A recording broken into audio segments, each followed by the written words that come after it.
Good morning. Welcome to the Backyard Professor Chess videos on President's Day. Woohoo! Yeah, sorry I started a little late. That seems crooked, doesn't it? There's nothing better than playing on a crooked chessboard. That's a little better. The angle of this computer with it's not that my shelves are crooked, it's that the angle. Anyway, yeah, it's all good. It's all good. We're here to learn some more chess and have some more fun. Welcome to President's Day, where I get paid to show you chess this morning. Got to mess up my hair like the backyard professor is wont to do. We had, hey, welcome, Juicer. Okay. It's okay. We missed you though. Hi, tumblers. Hey, Oshers. Hello. Welcome everybody. Yeah, we ended on some two knights defense, and I've got another really cool two knights defense I'll show you real quick while username is here. And this comes out of the Gioco Piano setup, just like the Evans Gambit does. Rather than pushing the d4, you push the b4 with the Evans Gambit once the bishop gets out there. So this is typical Gioco Piano setup with the bishop on c4, and then the black will push knight b3. So this is the difference. And immediately, it's almost like the fried liver attack. It really is. You're hitting this f7 pawn, right? Now, you don't have to let people get away with that kind of a shenanigan, and one of the ways to prevent that is push the pawn. And, of course, he's going to take the pawn. And now black can go wrong here in a few different ways, but the knight taking the pawn is not the right response, even though it's tempting. It looks like it's a free pawn, right? The queen's going to cover the knight. The queen is hitting the knight, etc. But that's not the right way to go, because now pawn comes to queen 4. You're going to hit the center with the white. Pawn will take the pawn, and now you castle.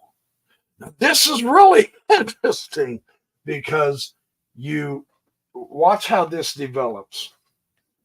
Tuck the king away. We all know that. We say that every cotton picking game, and that is true. Tuck the king away. The bishop's going to come out. Once again, your eye should just automatically, your mind should beep, beep, beep, beep, beep, beep. Maybe that'll help you remember. Beep, beep, beep. Yeah, the BYP is beeping. Rook on that file. And the bonus is you're pinning the bishop to the king, and it's already attacked. What do you do to a pinned piece? You attack it, right? Well, it's already attacked. So now you put the pin on. So this is not a comfortable situation for black at this point.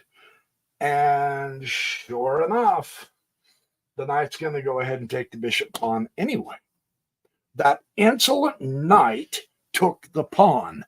Hey, Belaglavi sup. I have trouble pronouncing your name. I don't mean to. So anyway, I like that. Hello, NYP. Yeah, BYP. It's all good. Tumblers. Oh, thank you. You're very kind. Oh, I forgot my heater. Hold on. We paused this program because of our interruption to turn on the heat and turn on a commercial. Okay, let's get back to reality here. Okay, and the king is going to take the knight. You really have no choice because moving your rook doesn't work either. You just take the knight. Take the knight. I know. It sucks, but, you're the one that played it this way. So now we go. See, notice the forcing moves. And username has been very kind to me through the years and has told me, BYP, get off your lazy butt and learn how to do tactics, which I am working on, gently, slowly, too slowly. Today I'm going to spend my day on tactics. The key is a forcing move, either a check, a capture, or a threat. And in this instance, you went ahead and put the knight there, got the king out, now force it. This is a forcing move. Check, right? The king came out instead of going back in. So here we see this variation, which is really, really dangerous. Rook takes bishop, check. Now this is cool. This is cool. Because again, it's a forcing move. White is even willing to go down the exchange. The queen will take the rook. No more check. And now the bishop comes to queen 3 check. And he checkmates the next move. Can you see the move? It's a cool move. Actually, there's nothing black can do to avoid mate except put the queen in the way. And then you just simply take the queen and you've got checkmate.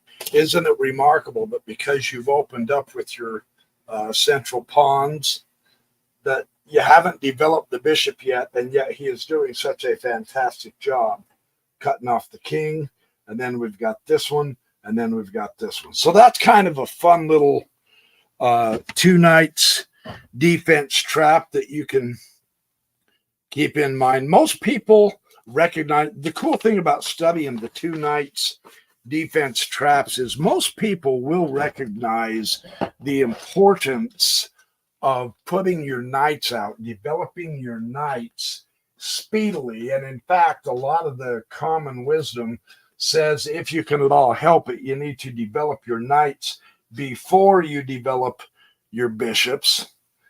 And so everyone's pretty much going to recognize that the common square for the knights is here and here on the 3rd row, right?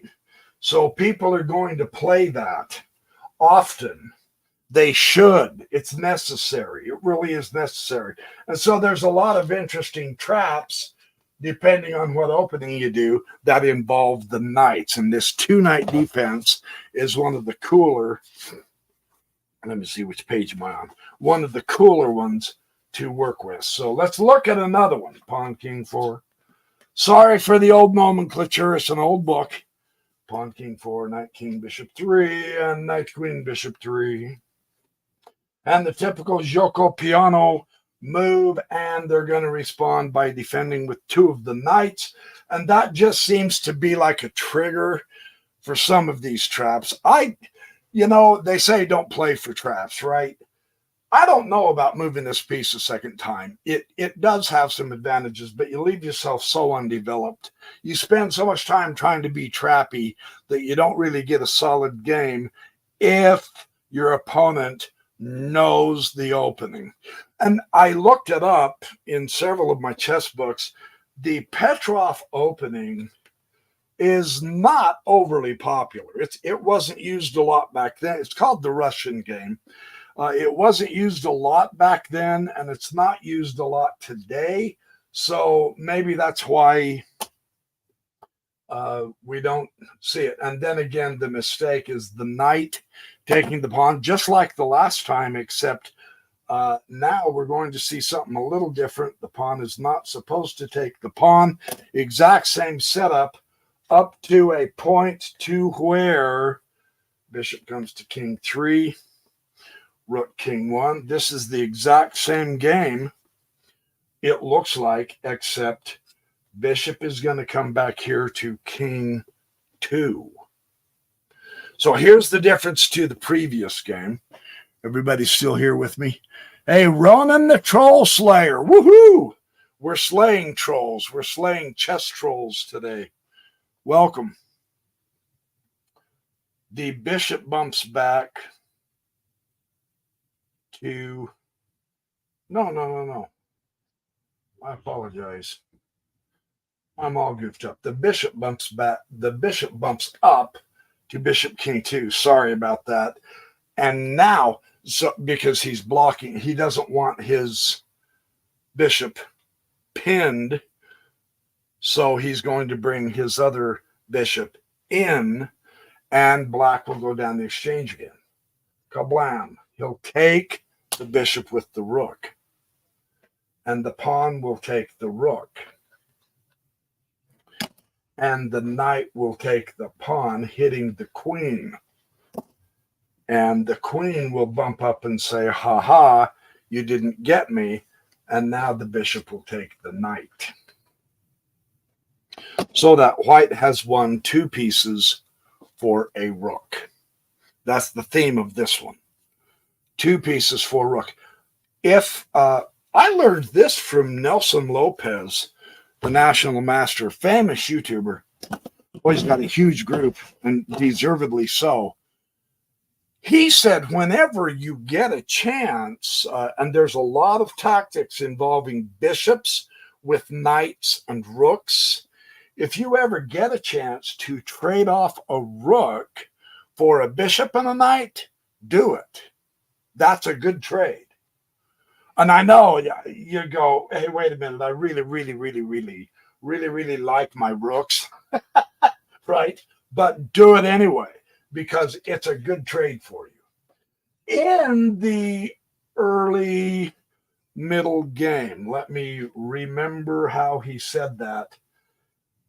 Not in an end game necessarily. In an end game, the rooks become particularly useful.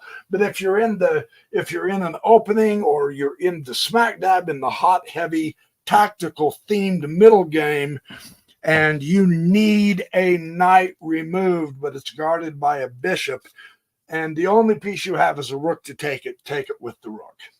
If you get the knight and the bishop, yeah. And that's a national master who is extremely good at chess. He's like 2290 rated. He's really good. So just a word to the wise. Hey, Glocky, little Glocky, welcome. I'm doing good, thank you. Gary Tatum. Oh, nice. Hey, the last Goonie. Help, I can't beat my 12-year-old son. Okay, stick around. I'm showing you traps, little Goonie. I will show you last Goonie. Yeah, I had an 11-year-old trounce me. I've also had several teenagers just beat the snot right out of me. So, I mean, we're all in that boat somewhat, one way or the other. One more. Let's look at this. There's more, since this is actually a popular opening. Not the too nice defense, but a popular way to open. Getting your knights out early is always something that's going to happen with anyone who studies chess seriously. And so there's always going to be tactics involved or traps with these particular openings. Knight, bishop 3. And that just seems to trigger the knight, knight 5 to here. And they will come to pawn, queen 4. Pawn takes the pawn. And now the mistake black makes sometimes is he takes the pawn. But what happens if he comes to here? Now, the white squared bishop in the Italian opening with the knight here and the bishop out to c4 is a really good bishop. If at all possible, you want to hang on to that one, right? And so knight, queen, rook 4, and now he moves forward to give the king check. Of course, it's not a permanent check. We can see that. Pawn to bishop 3, but you've got this pawn here. You can go ahead and take that. Pawn takes pawn, and the pawn takes the pawn, still hitting the bishop, but the bishop comes to rook 4. That's the wrong way to put the bishop. The right place here is to king 2 at this point. And I get it. Yeah, you want to maintain this pressure and pin that pawn, but watch what happens when this happens. First, to chase the knight away. Pawn, king, rook 3. The knight will come back.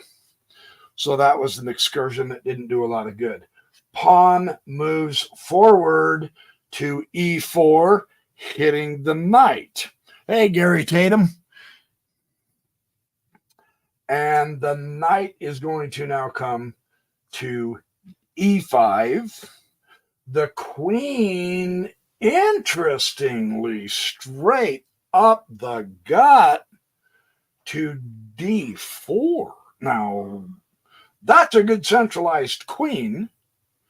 It's a terrific fork on the unprotected knight and the unprotected bishop. So white has been playing a little bit loose. And this is a good sample of why going backward didn't work very well. It would have been much safer here. Then there wouldn't have been this tactic. And the theme of an early queen attack in the opening arises because of this. But when you get a fork on two pieces that are unprotected, it might pay, and it does, to get your queen in the game right now anyway. So let's take a look. Let's just keep watching. Queen, queen, 5. Well, now he pulls the trigger. Check. Very nice, except that knight there is guarding that square. So he didn't quite get the fork on the rook. Dadgummit. It's all right. He basically exchanges some pieces. And queen will come back. Not a worry for the queen. You notice it's interesting that in this early, I mean, she's pretty much just almost all by herself, and yet she's perfectly fine. White simply has not developed. And see, this is my downside to sometimes you don't want to get into a habit of playing for traps and tricks all the time. Don't build your chess on memorizing all the traps and tricks. One, that's a boatload of work. Yeah, because there's hundreds of openings and thousands of lines, right? So no human can do that. But it leaves you stymied to play solid chess in the long run. Fun to know in case your opponent plays for trips and tracks, right? So it's all good. I'm not criticizing people who do this, but it's just really not that good of an idea.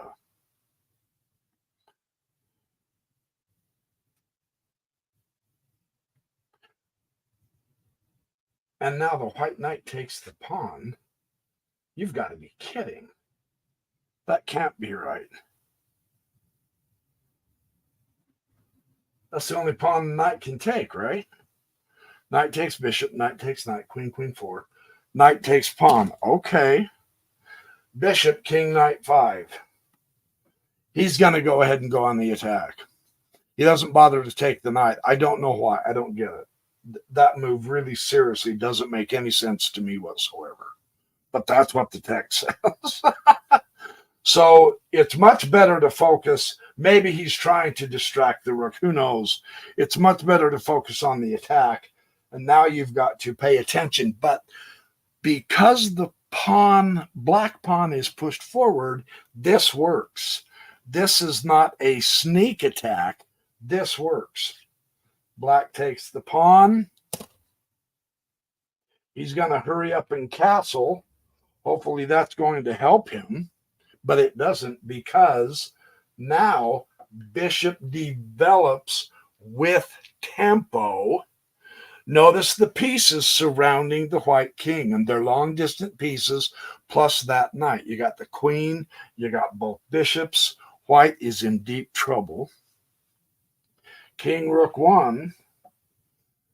And now for the clever checkmate. Checkmate with a pawn. Whoa. So the downside of working for traps like white did in the opening is his lack of playing the game of chess properly. Nothing's out there. Well, you can't win a game with just your king when your opponent has all the pieces. But notice how black got to this position. Every move involved a threat or a check. So black gained the initiative. I mean, obviously. So anyway, fun stuff. Fun stuff. Good lessons there, I'm thinking.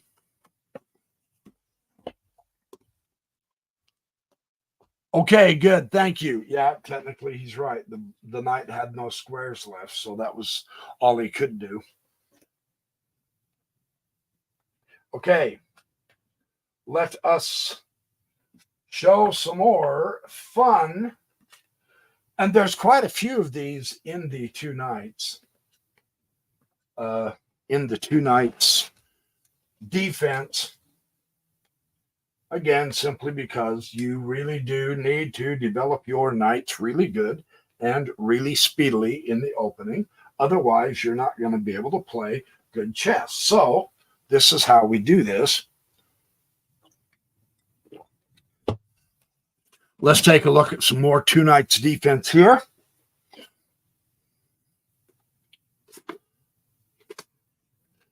I got to make sure I mark this off. Yes, yes, yes.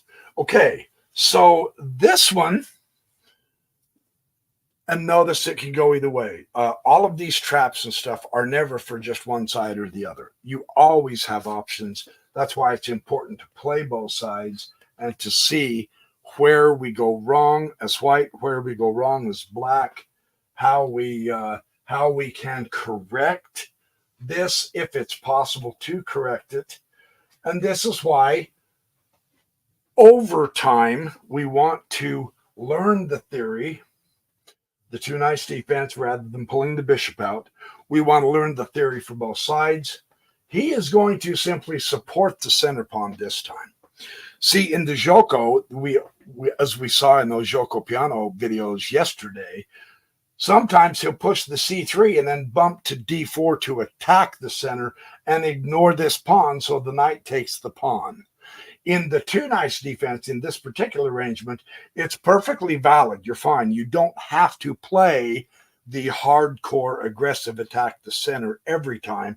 You can simply wait till later. You're putting it off. Now you're going to support this so that it eliminates some potential tactics for black, but you're going to support your center, and later on you can gently bump the c3 and then go to d4 if necessary, especially when he brings his bishop out, right? But it's not necessary to do that right now. So he doesn't. So this is this is the gioco piano. This is the quiet game, the soft game. We're going to try to play more position, and it's the two knights defense with the gioco piano. So, and black is going to vigorously pursue the center here, right? Pawn, queen, 4. And of course, E to D. E will take the D pawn. And now the knight will take the pawn. And white will castle. So there is a little bit of tension in the center. There is some piece occupation of the center. We want to keep track of that. And now black begins to get rigorous with his development, pinning the knight. And so we ask the bishop, what is your intention? We want to know. You're not going, and the common theme, don't push the pawns in front of the king because it helps create weaknesses. In this instance, you're fine. In the end game, you can look at this little quiet move as end game insurance for an escaped king to avoid any back rank checking. But this doesn't drastically make your king completely weak, so it's good. And now the bishop, in this instance, takes the knight. Well, there's a downside here. Now, if the queen had been developed and gone, she better not be this early. These guys have to get developed first. But if the queen had moved off of her square, then the bishop taking the knight makes good sense, because you have to retake with the pawn in front of the king, and that taking it with the G pawn creates drastic weaknesses. Man, if you did that, you have squares all over the place that are extremely weak, and that open file straight to the king. So in this instance, though, it's not a problem because you can retake with the queen and keep your pawns intact. That's the key. That's what you want to do. Yes? So knight bumps up, hitting the queen. Now, this is, again, a downside. In a way, white had to retake with the queen, though, for the reasons I explained about the pawn structure.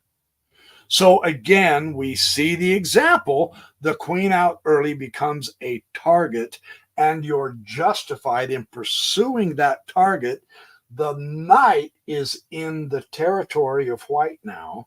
Both knights are really making a significant influence here. So queen has a great little square here. Yeah, nice centralization. Isn't chased all the way back onto the home front. That's not bad. The knight is going to take the pawn. There's the problem. Like I was saying yesterday, the first knight move is developing. When you get to the second hop of the knight, you need to start paying attention for tactics, because they're going to happen, because now they can reach squares like this. The rook is gone. The bishop is going to take this knight. He can now because of that wonderful centralized queen. The knight is going to take the rook. So he's up the exchange. The bishop is going to take the pawn. He wipes out the queenside pawn structure. Too isolated. This is kind of endgame insurance stuff, you know. You take that B7 pawn. There's a target and there's a target, and they can't help each other or support each other. So these are weaknesses. So in an endgame, the queenside would be the place you want to attack. That's the theory behind this. That's the strategic theme of what you would want to pursue if this thing gets to an endgame. And so, of course, expect the rook to hit the bishop. And now you just simply bump back and go check. King is going to go to king 2, and the queen takes the pawn. Mate. Kind of nice, interesting, straightforward. Once again, we see this is why we repeat these themes over and over. It comes about through different moves. It comes about through different combinations, putting a queen and a bishop together, sometimes a queen and a knight, sometimes a queen and a rook, sometimes two rooks, etc. But the centralization is what gave white the power. So rather than freak out when the knight got here and you lost your rook, and taking the time to, well, I better open this up, I better move my knight out, I've got to retake that knight. No, you don't. Don't worry about the knight. You're a rook down. So what? Get your pieces out and attack anyway. Make sure your king is castled. It still gives you another rook. And I'm saying this out loud for me, because those kind of tactics just absolutely grind me. But the knight's not going anywhere anyway. It's not doing anything. So technically speaking, all you are is down the exchange, unless this game ends up going deep into an end game and the knight can find a way to come back out. But it's still going to be 1-2 hops before it can get to a king, sometimes potentially 3 hops if the kings have been moving. And so don't let that, I know I'm saying that for myself, don't let that freak you out.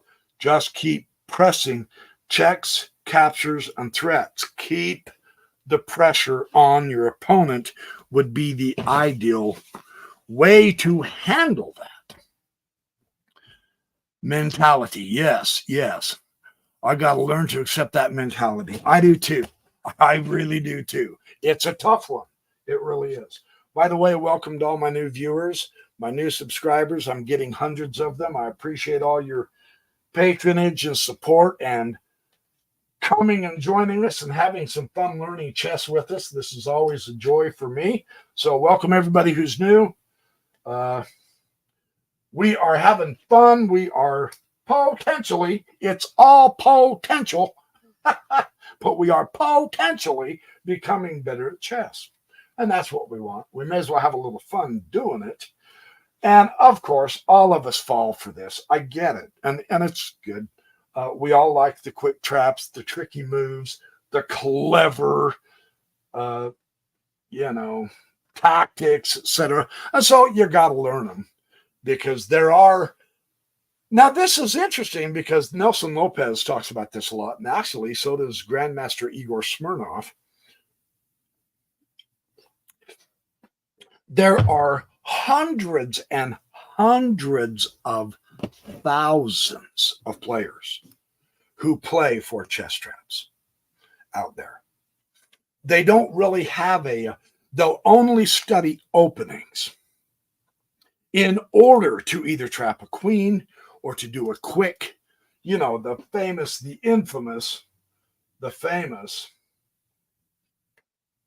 man, the moment your opponent does that, you know what they're going for. Scholar's checkmate. The more subtle way, that's the dead giveaway right there, right? And then they're going to develop their bishop here, and then they're trying to hit that, of course, F7 weakest to checkmate you, the 4-move checkmate. Scholar's checkmate.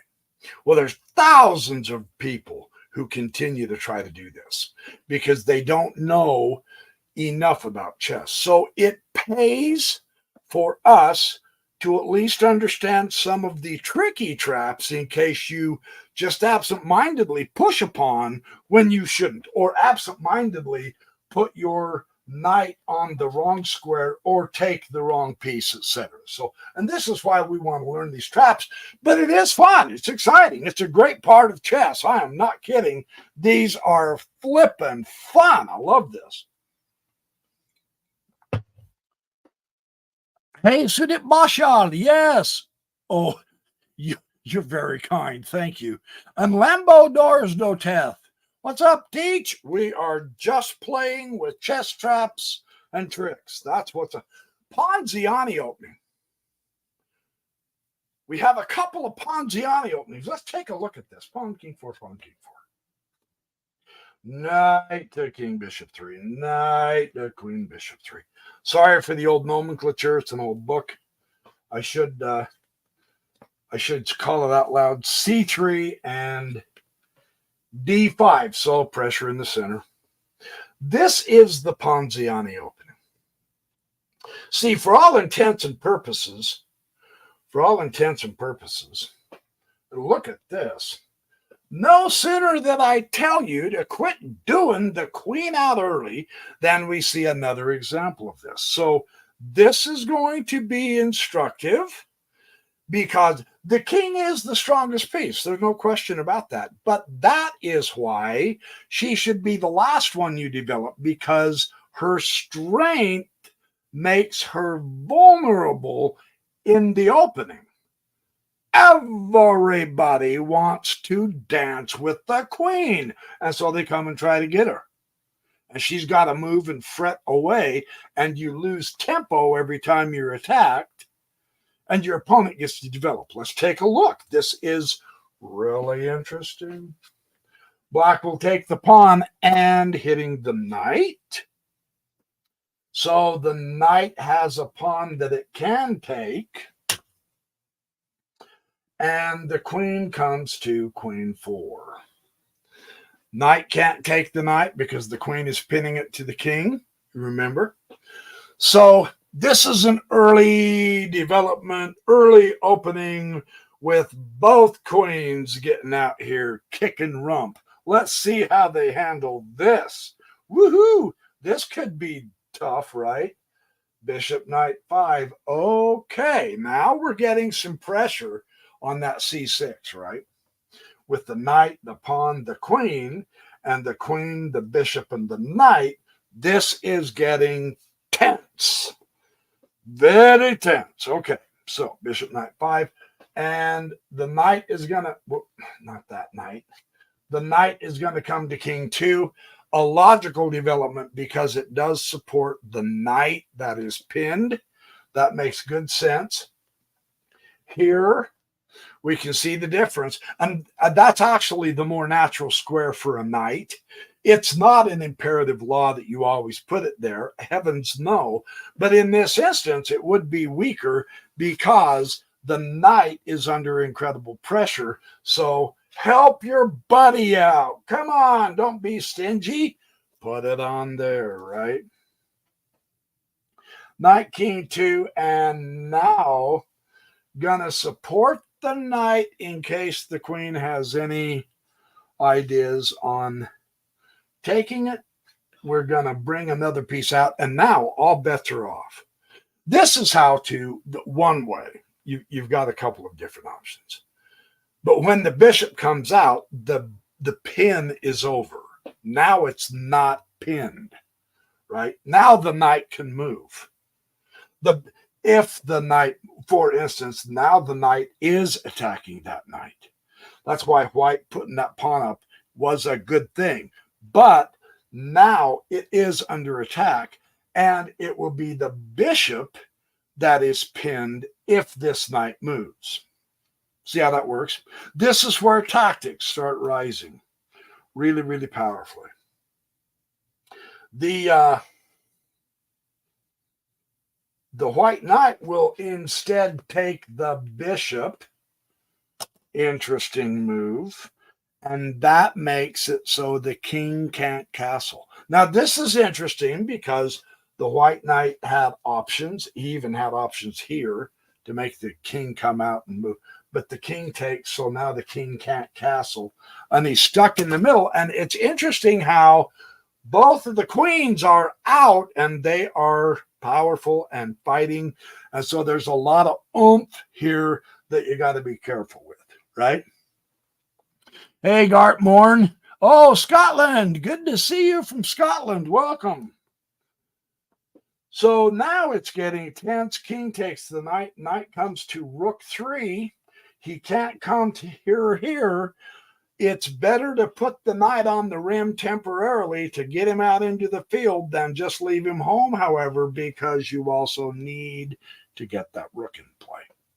You'll want to bring all your pieces out. Man, you must bust that into your heads, and you must do everything in your power to achieve that goal in the opening. Use all of your army. I cannot over-exaggerate that. You play much stronger chess that way. Rook queen 1, let's bring some more in. Don't leave his rook out. Put him in the game. And you say, yeah, but the kings, it doesn't matter. It does not matter what is in the partial open file in front of that rook. Put that rook there because stuff moves. Stuff can be exchanged, and all of a sudden, like the rising sun, if this file clears, that rook is a monster. Just keep that in mind. Look ahead a little bit. Very good. Put the rook out there. And so now, and you go, well, yeah, this is pawn hunting. Now, and I get it. If you have a chance to take material, take it. But first, you have to look at the position. This probably wasn't the best way to do this. Yes, the knight is pinned and all that, and you're trying to be fancy with a little bit of a tactic. You're trying to get a little bit more material. But the position of the queen, that is not the best place to put the queen for this reason.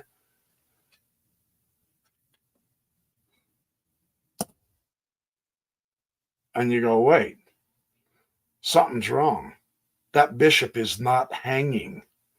What in detarnation are you doing? Watch. It's true. The knight will take the queen.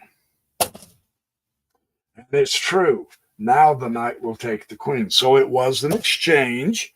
However, the problem here is now the knight will take the knight.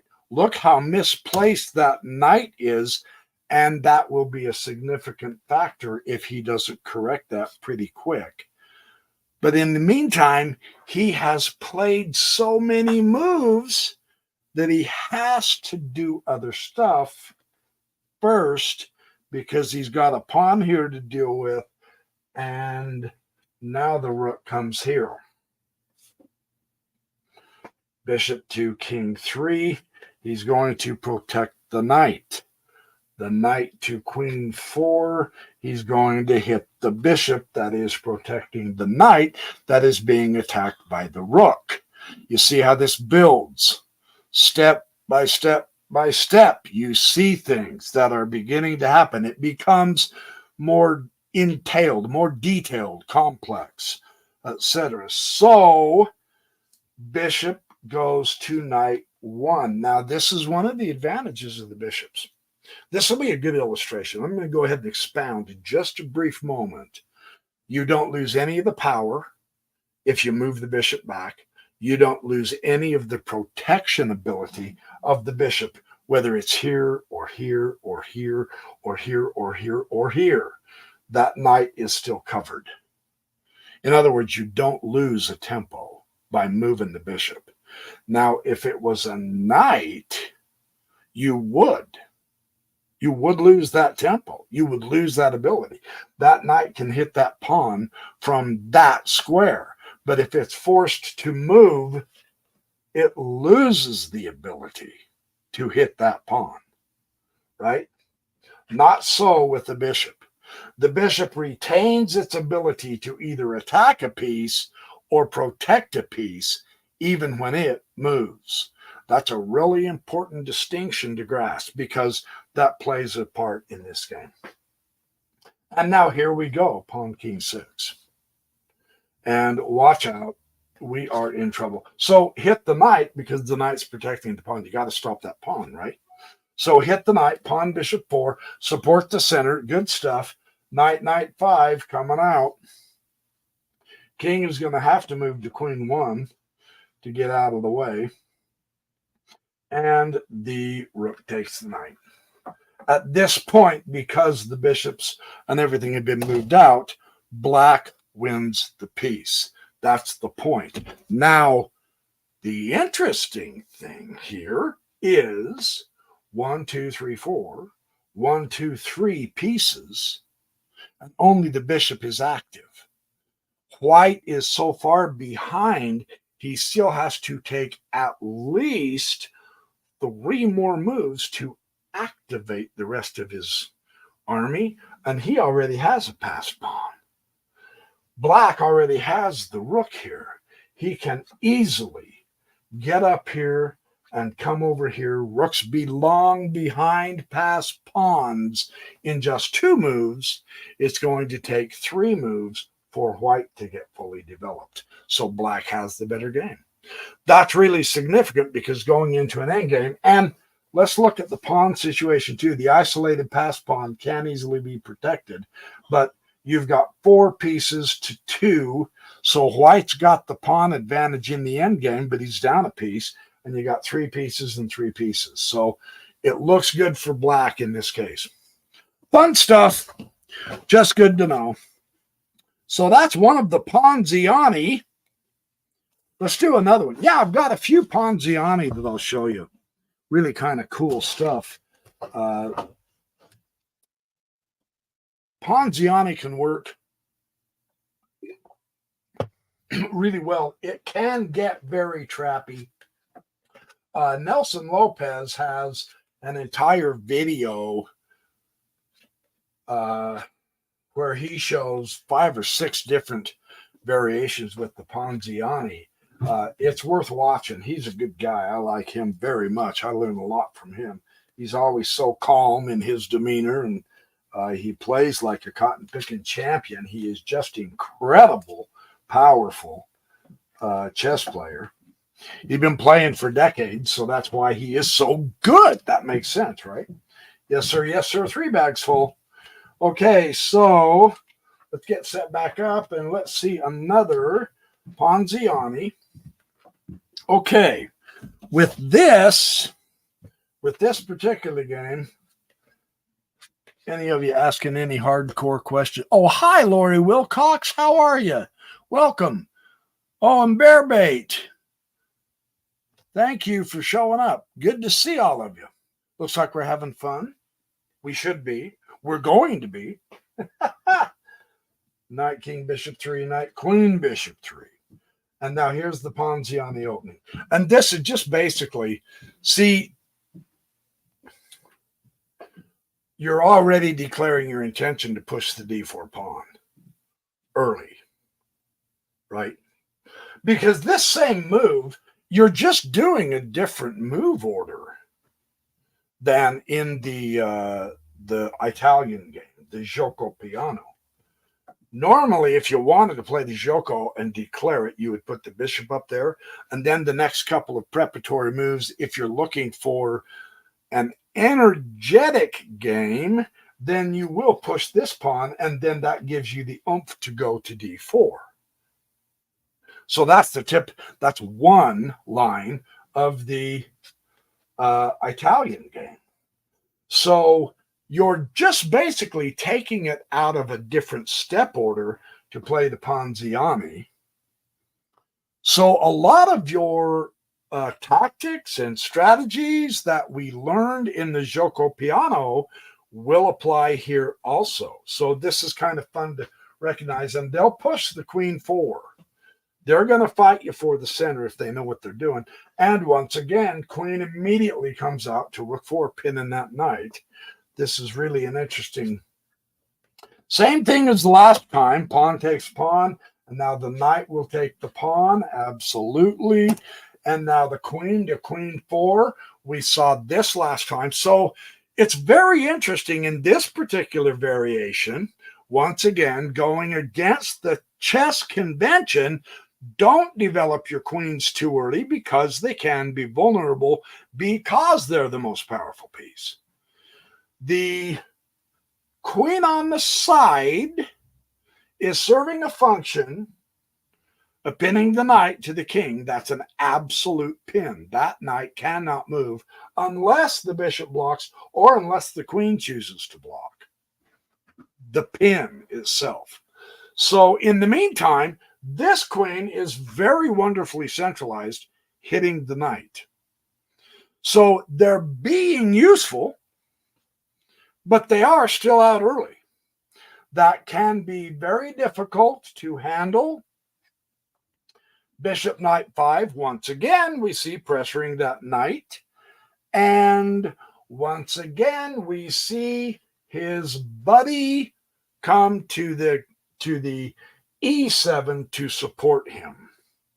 So we're going to support this knight. And the bishop comes out. And the knight takes the bishop. We saw this in the last game too. So very similar ideas. Where is the difference going to be? Now the king takes the knight and has lost the castling ability. Let's see what else he can do. White is going to go ahead and castle. The dark square bishop is not going to be able to come out here for a couple of moves if it so desires. And it very well might, because now immediately you're putting the knight to the bishop 4. So you got to play heads up with the white pieces. Pawn, queen, knight 4. And this stops this. And I mean, that's obviously the winning move for black. So you're forced to bump the pawn, right? Okay, so what do you do in this case with black? Because you really want to get to that king. A lot of your pieces are within striking. Remember, the second hop of the knights indicate that their third hop could be tactical. And it really can. Coming to here, or here, to disrupt these pawns. Coming to here to, that's in the way for the moment, but we'll see. They're getting closer. He wants to get that bishop out. There's no question about it. He wants it on the most active square. Wisely, white pushed the pawn to prevent that. How do you handle that? So you want to fight on the queen side. All right, let's go. Let's go. I'll hit you back. All he has to do is remove that pawn. So that's a pretty good piece. So at this point, and I know I was there once, I promise, all of us will go through this phase where we get nervous if there's a lot of tension. That is, the pawns are attacking each other. These pawns don't have any tension, do they? They're just standing side by side, gossiping about the daily news across the fence. These guys, they're fighting. These aren't happy neighbors together. You, as white, do not want to take that pawn, though, just to relieve the pressure. No, that would be a mistake because that opens up the bishop to come to here. You will continue bringing your pieces and putting them on the best squares that you can find and let him take you so that you can retake and still keep the black bishop off of that square. That's what you want to do. So, yes, he's threatened you. Just because he attacks does not mean, oh, now I have to respond and defend. No, you don't. To take is a mistake here. Don't do it. Okay, I've elaborated on that enough. Absolutely. So once he gives us an attack and we recognize we're not going to take him, we can play an exquisitely wonderful waiting move. So essentially, the king getting off that diagonal is an excellent prophylactic move. What that means is it's a waiting move. No, we're not going to take you. Now, if you want to take us, it's no big deal. But you notice something else. They can't take us anyway because the queen will take the rook, right? So this is an exercise in futility. That's why you can rightly ignore it. Once you look at all of the different factors here, the other thing is if you took, that gives the rook a chance to take. It'd be covered by the very not, oh, nope, it wouldn't. The knight is pinned. So that option would not be available to you. The knight is not protecting that pawn because it's pinned. So that's out. So yeah, this is an exercise. Black is bluffing. Don't take the bluff. King Rook 1 is outstanding. Well, now he takes the pawn. So what's going on here? The queen will take the rook. The bishop will now occupy the diagonal anyway. I mean, come on, just take a look. It's doing nothing here. It's doing a whole lot here, and you're going, but wait, BYP, hold it. Aren't you giving away the other rook? Indeed you are. Look at the effect of the double rook sacrifice. This is so fascinating. The queen is way, way gone. She's not even in the game. And you have some awesome central power, and you've got knight, knight 6 check. And you go, isn't that just giving the knight away? It sure is. It is giving that knight away because you've got checkmate. Nice. That's cool. With the coordination of the pieces. Again, how this happens. And this is so, I know I'm a broken record. I get it. But man, once you get this and you can begin to put this in your games, you begin to win. And that gets exciting. So it's okay if I really overdo this. This whole setup is available because you centralized your pieces. It is from the center that power radiates in chess. So there we go. Another fabulous illustration. Fun stuff, fun stuff. Yes, thank you, Belaglavi. That is true. This is similar to the four knights defense. Now, see, so this is cool because what we're learning, some of the basic ideas and some of the specific mistakes people are making in this two night opening would also apply to the four night opening, more or less. So we're killing more than just two birds with one stone here. So that's very good. Hey, Brian J, good to see you. Hey, Gartmorn. Good point, Gartmorn. I'm going to post that. Excellent idea. Yeah, amazing how often the best form of defense is to attack. Absolutely.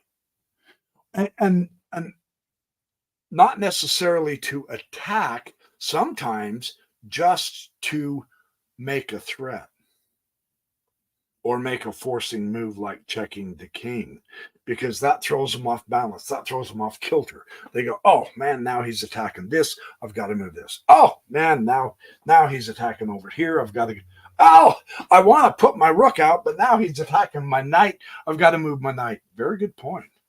Absolutely so. It makes me happy that you're catching on to this for real, because that is significant. That is part of our chess upward learning to improve our chess without question. What it does, and the official nomenclature for that is you get the initiative when you attack. You call the shots. You say, no, I want to put my bishop here. And you're able to, because it's attacking a piece. And they're saying, well, I mean, I want to put my knight there, but now it's under attack and I can't go there now. It's not safe. So I have to put it here. You see, that's reaction chess. Very important distinction between the two. So good point. Thanks for bringing it up. Excellente. Excellente. You get the A for the day, amigo. Woohoo. Don't get cocky. Otherwise, I'll have to put a gold forehead on your star. I know, right? Oh boy, that's important too, Gartmorn. Yeah. Whoops. I'm going to post that too. I do too, Belaglavi. I like the old nomenclature too. Yeah, we're giving our age away, pal. So, Gartmorn, I make my most blunders when I'm doing well and get complacent. Man, that is the universal chess disease. I can so relate to that. And so one of the, I think one of the keys that one of the guys somewhere said, I mean, probably all of them have said it off and on, is they've said, hold on, I have got to sit down for just a moment while I'm talking to you, because this is important. You know, we got to talk as well as play. One of them said one of the ways that we can overcome that is to always keep in mind and this is easier said than done. I'm trying to make it so that it's automatic, right? I'm practicing this and I'm getting somewhat better at it. It does happen. And so you'll see the improvement in my chess games when I show them. You keep three things in mind every move. You check on checks, captures, and threats or attacks. Can you check the king? And if you can, with what piece or pawn? And then, is it worth it? Is it a good check, or is it because not all checks are good. Sometimes you don't want to check a king just because you can, because you have a more powerful, the next comment is threat. So checks and threats. So you check for threats. Yeah, I don't have any threats, so what do? Well, I can make a move that will set me up so that I can make an attack, and that's the next best thing you can do. That kind of guides you into being able to make the better moves, right? So you're able to improve your game. And what that does is it eliminates your being complacent. You don't just sit back and say, ha, I just got a rook. I've got this in the bag. All right, well, I can start making a pawn move. Then he'll bring a bishop out and you go, ah, he's down a piece. That bishop can't harm me. So you don't even look at what that bishop is doing. That's too complacent. And I say that because that's my problem, right? So that is one key, one help that we can use to stop being so complacent. Okay, let's do some more, shall we? Woohoo! I had to just take a quick sit-down break. I got to find a way to make this board smaller. I mean, it's so large so that I can sit down and play, or maybe lower it. I might do an experiment that way. One of these days, I stand for so long and I get tired. I hate to be a pansy, but I'm a pansy, you know. Okay, let's look at another excellent, Lori. Yeah. And that's a process. Yeah, it'll take time. It's all good, though. I mean, it doesn't mean that you never react, because there are times when your opponent's going to make a move that you absolutely have to do something about. That's not playing weak chess either. It's when you habitually worry about what your opponent's doing. Oh, man, is he going to, oh my gosh, I'm in trouble. Is he going to attack me there with the knight? Oh, wait, I just saw, oh my gosh, the bishop's going to attack me. How do I stop that? And you begin to see what Jeremy Silman calls ghosts, ghost attacks. That may not even be on the person's mind to attack with the bishop. But since you've come up with this imaginary scenario and you're freaking out about all the threats your opponent can make, you end up making a bad move, reacting to something that they may not even realize is there. So that's why you say, okay, I want to play strong chess, and that means I'm going to attack. Yeah, and if you keep making, yeah, excellent. That's great to hear. What chess sites do I play on? Right now, I don't play on a lot of chess sites. I'm playing some chess with some friends out of the club, the Backyard Professor fan club, on Lee Chess. But I have been playing a little bit, but I'm trying to build up my chess. These videos are helping me. And so I will begin playing chess with others probably by the end of this year. I am seeing myself in a new light. I realize that I am just a bare bones beginner. And so it's time to strengthen my chess. I have let way too many years slip by. So I plunked myself back at the starting line. I went back to the foot of Mount Everest. And now I begin my climb again. That's the image in my mind, something like that. Or my college image is, I am now an enrolled freshman, starting college all over, brand new, fresh, and I start from here. So, but Lee Chess is the site. Look up the Backyard Professor fan club. We play chess there a bit. But yeah, I'll play you chess. Challenge me on Lee Chess, and I'll play you. That'll be all good and fun. Oh, good. Thank you. That's great to hear. Thank you for letting me know, Lori. Yeah, so let's keep going. Quit talking and start talking. So, okay, we've got pawn, king, four, pawn, king, four. Always the central pawn in the opening as a general rule for all of us. Grandmasters sometimes have the grob or something, some wild, crazy, zany opening. But what this does is it allows you to open up your bishop. And it allows you to open up your queen. And this one allows you to open up your queen and open up your bishop.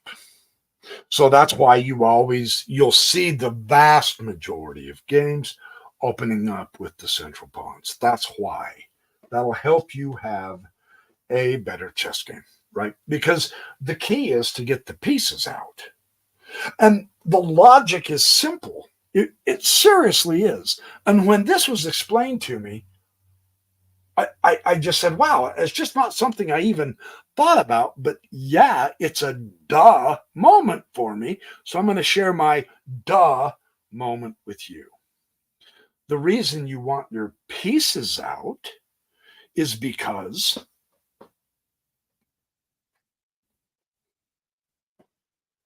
now I moved the proper pawn, the king pawn, and that opens up that bishop and the queen, like I said. But the pawn, a central pawn, really important pawn, dominates two squares, every pawn, except the very edge ones. They only have one square by the physical characteristics of the pawn. It only has one square it can attack. Every other pawn has two squares. When you pull a piece out, 1, 2, 3, 4, 5, 6, 7, 8 squares, and it eyes an enemy pawn. This pawn doesn't eye anybody. It hits here and here, which is important, but it's not like it's attacking that pawn. But this bishop can. And therefore, this bishop is that much stronger than that pawn, but they're all necessary. So, by opening up in the center like that, you're able to increase the number of squares that you influence, and you play stronger chess. And you go, come on, it can't be that simple. It is. It's that simple. I promise. Isn't that crazy? So anyway, yeah, with the queen, it's even better. With the queen, it's even better because she influences 1, 2, 3, 4, 5, 6, 7, 8, 9, 10 squares, more than the bishop did. That's why she's more powerful. 10 squares to the pawn's 2. Well, no wonder the queen is such a fabulous piece to attack with. But not only that, she hits that guy and that guy automatically. It's a fork. And granted, at this point, they're covered. It's all good. That's not the issue. The issue is see the influence as opposed to this little guy who is important, but he doesn't hit anything. That's fun. That's the difference between pieces and pawns. So fun stuff to just recognize the importance of doing the central pawn thrust. Okay, holy cow, dude. Shut up and play the game. No, that's fun stuff. That's cool to know. That was the beginning of me being able to really appreciate the fact that development is so critical because you own more squares, which means you are more powerful. Period. You get a queen, you get a bishop, you get a knight, and you get a knight, and you get a bishop. Count the squares with a complete development like this. 1, 2, 3, 4, 5, 6, 7, 8, 9, 10, 11, 12, 13, 14, 15, 16, 17, 18, 19, 20, 21, 22, 23, 24, 25, 26, 27, 28. 28 squares. You own half the board. That's why you want to get your pieces out. And you go, everybody knows that. No, They really don't. That's what's so blitzoid crazy about this, you guys. And even those who know it, they don't do it. I'm just saying.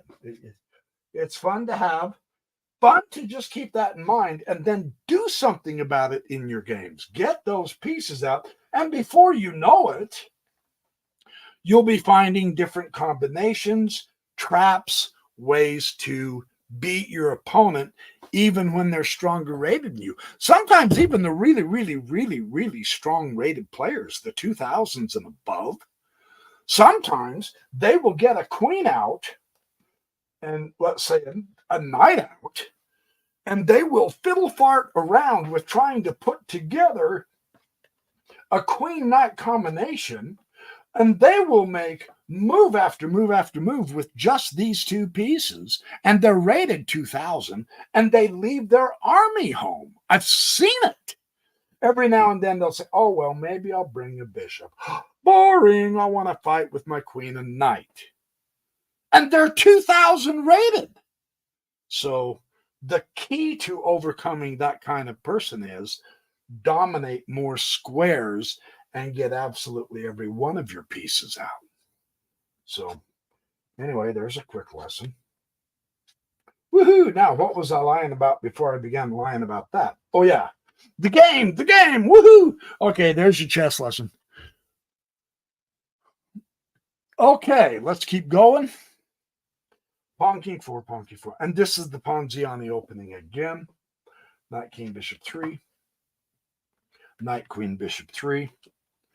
Here's the Ponziani move. And they'll hit the center with pawn, queen, 4 without question. And once again, we see, and this is one option. What we're seeing is, I mean, this isn't just the only Ponzi. It's the one this guy's showing, right? But there's a lot of other stuff. It's just kind of cool to see this one as well. I'm going to take your comment off, my friend. I'm late, but I'm still. Hey, Ken Brown, always welcome. Yeah. Day one, good stuff. Okay, thank you. What book are you referencing? Good question. This is an old and goldie. This one I had in my teenage years, and it's fun stuff. Irving Chernev, Winning Chess Traps. And another guy, if you want to study traps, and I don't have any of his books, is Bruce Pandolfini. He went blitzoid there for, I mean, he must have wrote like 15 thick chess books on all kinds of traps, zaps, and conundrums, or whatever he called them.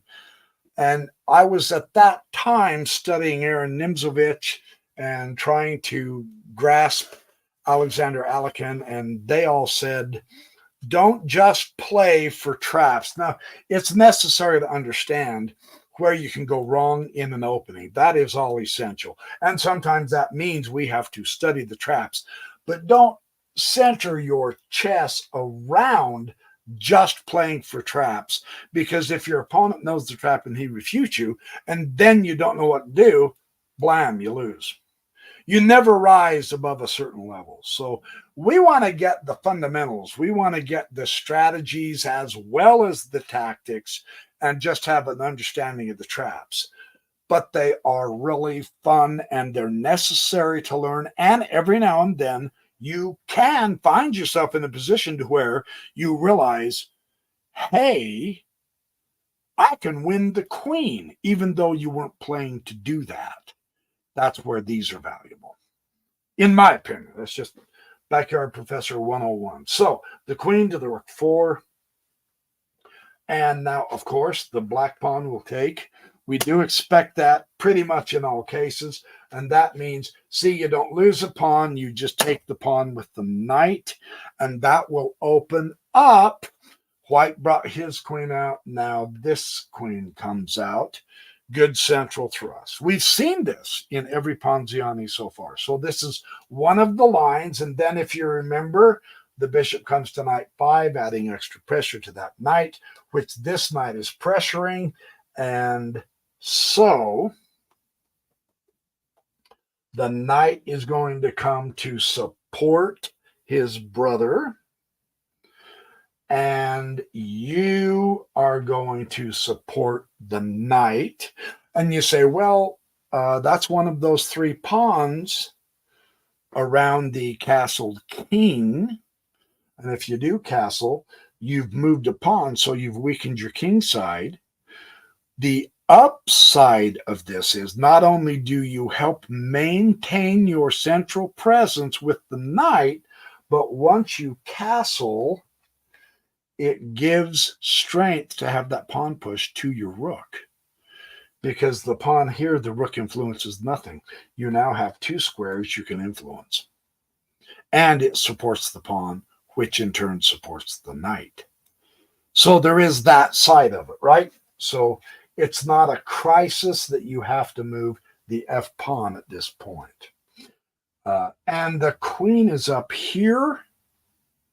So we don't have the queen coming to here to hit check. It's true, you're by pushing the F this early, you are opening that very weak diagonal for you weak, but could be strong for the black player. But his bishop is not going to develop anytime soon to check the king, and the queen is entirely misplaced to worry about any of that. Therefore, the push to the F to support your center really does make sense. I hope that's clear as mud. Let's move on so that we can keep stirring the mud pie. Who didn't, as kids, make mud pies, pretend you were baking mud pies, put them out on the sidewalk on a bright, hot, sunny day and cook your mud pie? God, what a fun time. We made mud snowballs, and threw them at each other. Yeah, we got dirty. I'm just saying. Good times, good times. So, knight, king 2, pawn, king, bishop 4. Okay, and so now the development again, and now again the knight was double attacked and it was pinned. When the bishop comes to undo that pin, that now means that this knight is free to move. Once you're pinned to the king, the piece cannot move. That's called an absolute pin. But once you break the pin, now this knight is attacking this knight. Before, this knight is not attacking this knight. It can't move. Now, it can. So we begin to see the logic of supporting the knight. Kind of cool how that all ties in, how pins work, how to take off a pin off one of your pieces, and the implication of your piece now being free. If you lose track of that, that's where tactics come in, and you can win a game easy, especially if your opponent doesn't recognize the significance of breaking the pin. A lot of people don't. So that's why it's fun to emphasize. That's why we study tactics. So fun stuff, bishop, queen 2. And now the knight will take the bishop. And the king will take the knight. So we've seen this again. This is like the 3rd time, right? So this is one of the main lines that we are fun to repeat and repeat so that we understand where not to go wrong. Because in the 2-knight defense and the Ponziani opening, they're all somewhat similar. They're related with the Italian game, the gioco piano. And so all of this with you say, well, now we studied the Ponziani opening, we've studied the Italian opening, and now we're studying the 2 pawns or the 2 knights defense opening, etc. So many openings. No, just variations of the gioco piano. That's what we've been looking at, really seriously, for this entire weekend, my 3-day weekend. I did a live on Saturday, I did a live yesterday, and today's live. All of this revolves around just that one opening. Go back and rewatch those lives. Boy, I packed a whole bunch in that yesterday. I'm doing more instructing and trying to help us get the grasp and feel of this than I am showing you chess traps today. Please don't be offended. I know sometimes I get blathering and I just cannot shut up. Show us the game! But I am. But it's important to understand the whys and the wherefore. So the king takes the knight, can't castle, so you rub it in his face. Woohoo! Oh, yeah, and he's already castled. Yeah. So at this point, then the knight comes up. So the purpose of this is twofold, and this is really cool. Number one, you're centralizing the knight. Now notice you're also this is the second hop. Keep track of that. The first hop was here. Now it's the second hop. He can now begin to start looking for tactics against you. He's closer to the king. He's paired up decent with the queen. Yeah. So what do you look for when you see that knight do a second hop? Where can he go? Which squares? Here? And you say, well, that's not that significant. Wait a minute. That hits the G pawn, though. And that's the one in front of the king that if you sacrifice that guy, you're opening up the entire file for a quick zippity-doo-dah across from the queen. So that could be very significant. Just keep that in mind. The other square is, of course, this one. That, too, could be significant because he could sacrifice the knight, open up the king that way. Now the H file is open. Or the knight can go to here or to here. So you just want to be aware. Just keep your eyes open. Say, okay, that knight has made two hops. Very important to understand. And here we go.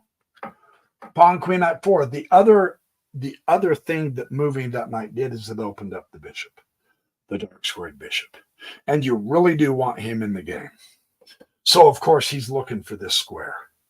Because for black, no joke, for black, that's the winning move. I mean, man, you've got the bishop hitting the king check. You can push the pawn, and now look, there's your G square. So you say, well, it's not that significant. The knight goes there. Oh, yes, it is. It's checkmate next move. You get the drift? On the second hop, you really need to pick up. Ooh, what's going on? Where can that little squirt go? So this is the winning move. So, of course, you don't want him to go there. So you're going to push the queen pawn. And the way he responds to that, of course, is to push the rook pawn. But this is bluff and bluster. Or is it deception? You do not take. To take is a mistake. Igor Smirnov, I'm not kidding. You do not want to take because you give up control of this square with your pawn. So learn to be okay with tension between pawns. Heck, learn to be okay with tension between pieces sometimes. Sometimes bishops will stare at each other. I have seen games where bishops stare at each other for 3 or 4 moves before one takes the other, because they're rearranging their pieces so that then it is okay to take. But in this instance, no. You let him take you, and you can don't retake with the queen. It's a bishop. Hey, don't laugh. Sometimes people do stuff like that. Retake with the pawn and maintain control of that vital square. Okay, I've lectured enough on that. So, and again, now is the time. Okay, yeah, he's bluff and blustering. Get your king off that diagonal anyway. Whoops, I've got to move that guy back. He was there. Get your king off that diagonal anyway. Don't give him a developing move with tempo anyway. You don't know what he might have up his sleeve. He may move here on purpose to hit you with the tempo to get you to change your pawn structure. That might give his rook a chance to do so. Who knows, right? So just get your king off the diagonal. That is obviously wanting to be owned by black. Yeah. So, and then once again, the pawn goes ahead and takes the pawn. So Now you get the queen take the rook. And here we go again. Bishop, bishop 4. He takes it anyway. And queen will take the other rook. Look where she is. Yeah, you get 2 rooks, but if you lose the game, who cares? Knight to knight 6, check again. Pawn takes the knight. Hey, I just did this one. Queen to rook 4. Pretty much the same thing, isn't it? Fun to see the repeat. Yeah, no, this is the...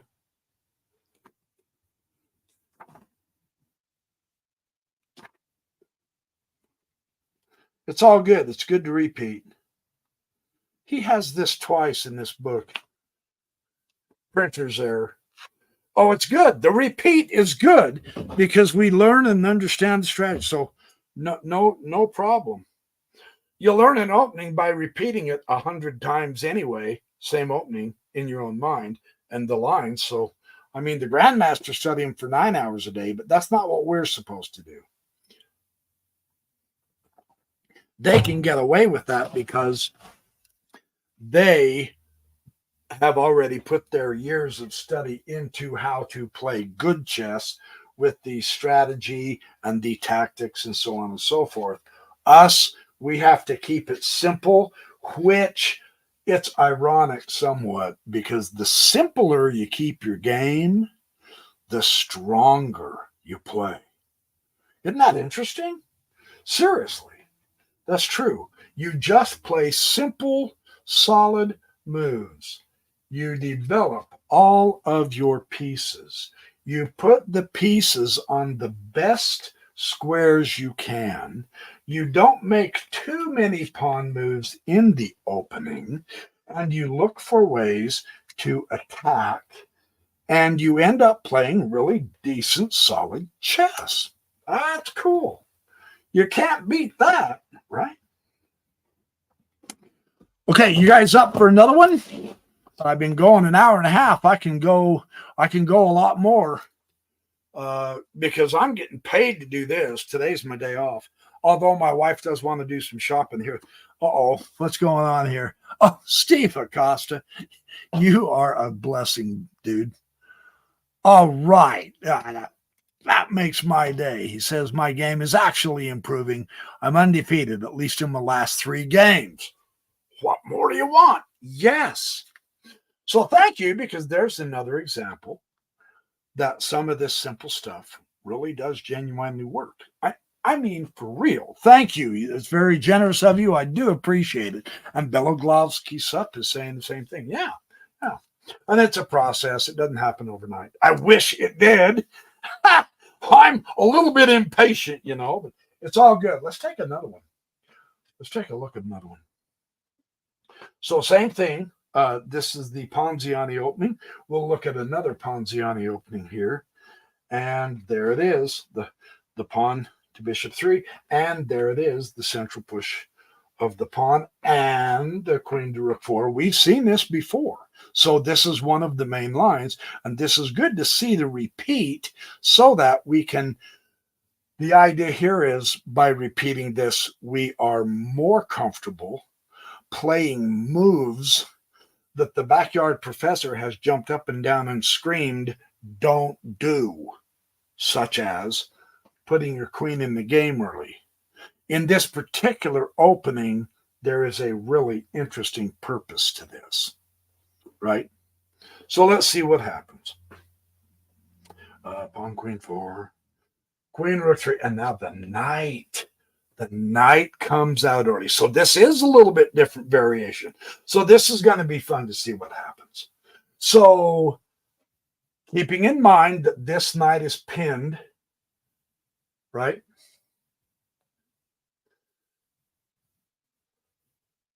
Bringing out this knight, we now have the option to take that pawn.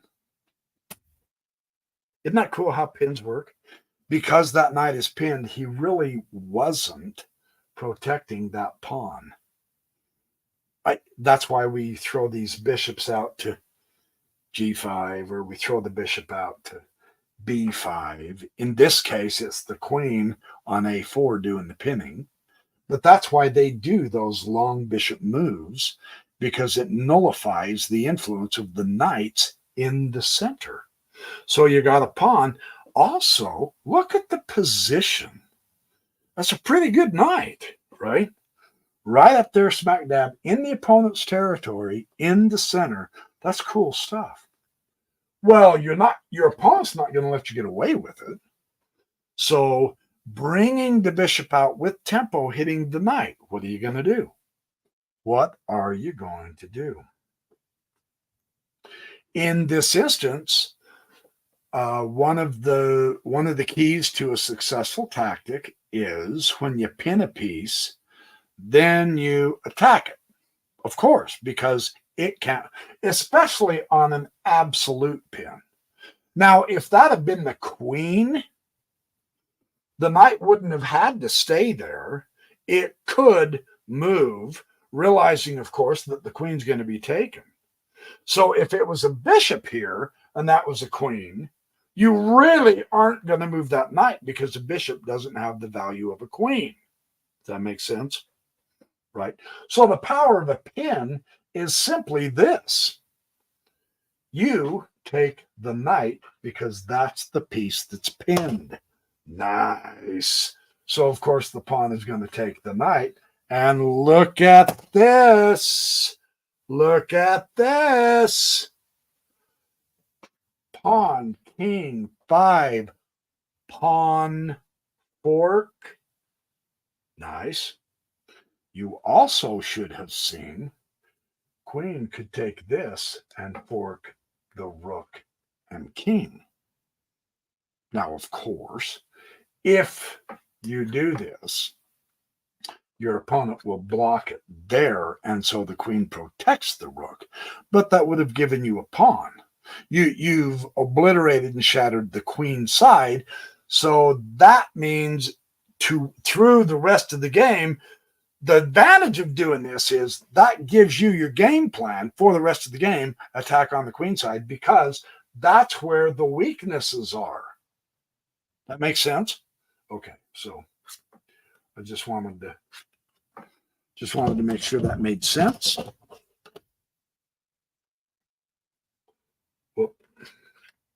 Whoop, no, hold it. He had taken it already. There we go. So rather than do this, that's a doubled pawn anyway. So that if you blockade it, it's a bother. It's better to blockade than attack it. But pushing this, getting the fork, that's something. However, that pawn is not supported, and so the bishop can simply take the pawn. But it does change where the bishop is on the board. So let's see if there's something we can do about that. There is. Pawn, queen, 4. Hit the bishop again. Notice you are now, see, this is the vigor attacking who has the initiative. White at this point. White is being able to do what he wants. He is bringing forward the central pawns, which is gaining him more space, which is also covering more central squares. And he's doing this for free because he's got tempo. Now black doesn't get to make the next move he wanted to do. He didn't want to move the bishop. It's centralized. That's a fantastic bishop. I mean, that little puppy is hitting all over although it's completely blocked down here. But he didn't want to move that bishop. He wants to bring this bishop out somewhere, or he wants to castle or whatever. So by maintaining your attitude of, I'm coming to kick your butt, cowboy, and attacking, you have the initiative if you're white. Cool to know. And the bishop will go back. Now that's where it came from. Well, it's all right. Now the queen will take the pawn. Check. Let's see what happens. Bishop, queen, 2, just what I said. So don't take the rook.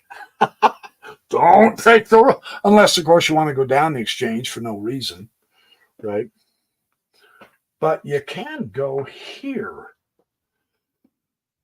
So this pawn is gone on the queen side. This pawn is pushed way forward.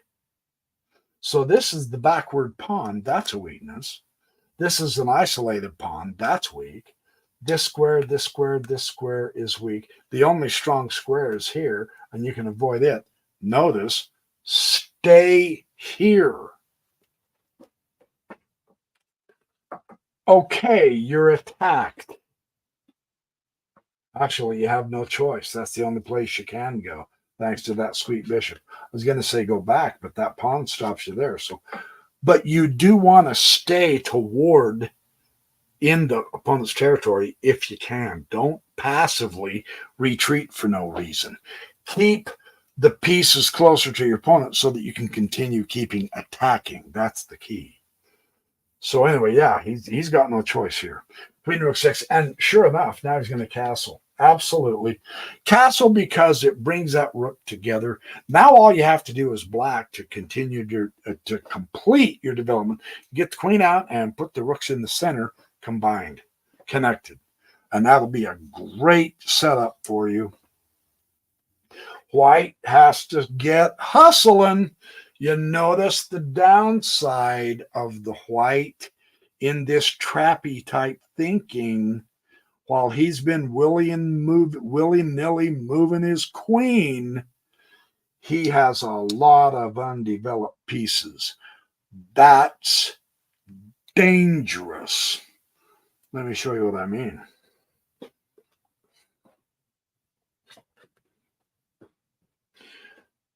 Pin that bishop right to that king.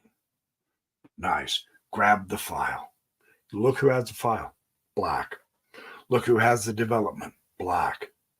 Well, look who has the chance then for acquiring or being able to see, or better yet, even being able to put together a stronger attack or some kind of a tactical maneuver that wins the game, etc. It is the basic probability that black has a better chance because he is better developed and stronger. That is a necessary conclusion if he plays it right. See, it's just the nature of the game. That's why we keep repeating it. Yeah, this is great to know, and it's great to repeat. We see this over and over and over and over and over again, and therefore we know, hey, this stuff works. I'm going to do it. And ta-da! Just like Steve just said, hey, my game's actually kind of improving. Yeah, baby. Hey, Lucas Menzies. Ponziani. Yes, yeah, I've got a couple of traps that I'm showing on the Ponziani. So welcome, by the way. Okay, so what was I lying about? Queen, rook 6, castles. Oh, yeah, the rook to king 1. So now he pulls the knight out, and it's the wrong spot. Because another quick little idea here. When your opponent does take the file, one, you don't want to let him just have it for free if you can do something about it, because they're so obviously powerful for the rooks. But with the pin, as a general rule, just like I've said, when the open castle opens up, you should have red alarms going off in your head. Open file, get my rook on it. But on the obverse, if your opponent gets the open file, you need to say, oh darn, he beat me to it. When he pins a piece to your king, don't leave that. If you can all help it. And here white can help it. White really has to castle now, because when you pin a piece to the king, tactics show up. You have a chance to lose that piece. And being a piece down sucks. I don't know about you guys, but when I get a piece down, I end up invariable losing. So don't leave this. Don't leave it pinned. He should have castled. I get the idea. Yeah, you've got to develop. Agreed. But In this instance, where you have your piece pinned, castle first, then keep developing. Instead, he developed, instead of castling, let's see what happens.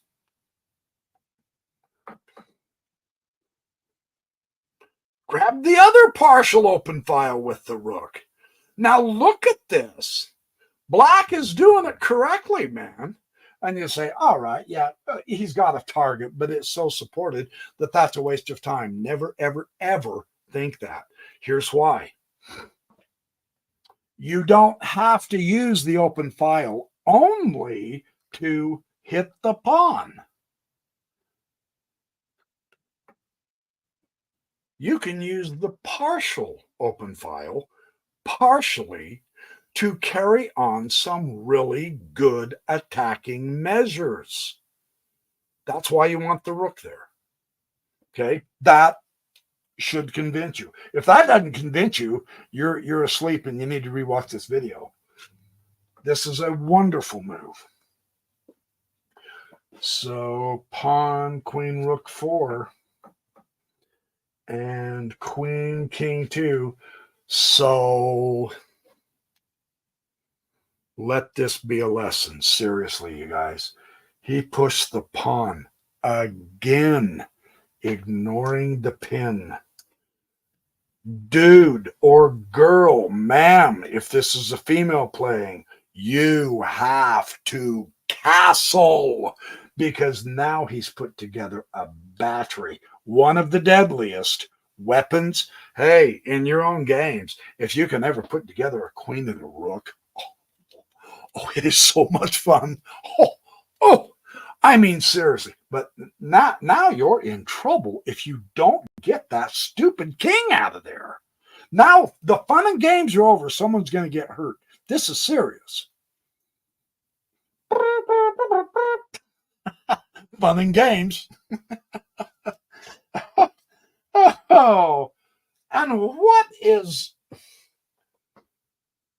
I don't know if he just did this. This is absolutely idiotic. Knight came to bishop 1. Why? I don't get that at all.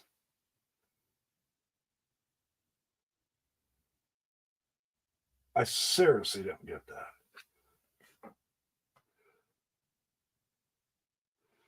There's your fork against the queen and the bishop. Because what happens is you won the queen. And the reason you've won the queen is because it's checkmate next move. Right? So this is crazy. You have to take the bishop. And of course, the rook will take the queen. And the bishop is not protecting the queen because the bishop is pinned.